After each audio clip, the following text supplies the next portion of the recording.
So ayun mga idol, mo na itong kahoy nga gikang mga idol, gibuwag mga idol. Ato ni Bob mga idol, kinaman tayo silent big bike mga idol. Ito nagawa dito sa atong parkingan mga idol. So let's go mga idol. Ato na ni baba kay para makalakaw na ta. Barag udto na. Pinuwa. Ara. Larga. Di ba? Kulang ng cool mga idol. Okay ra kay dalhon. Nasa likod ang bukat mga idol. Oh. Nang lagyod diri ang gamiton para di kabugat ang atong kinabuhi. Mindset ba? Mindset. So padong na ta atong mga idol sa atong pan. Service.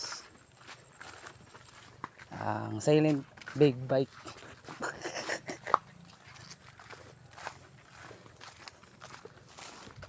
Bugat mo dahil na okay ra siyang kadano. Oo, pilit ra sa likod. So mora ta mga idol, goodbye.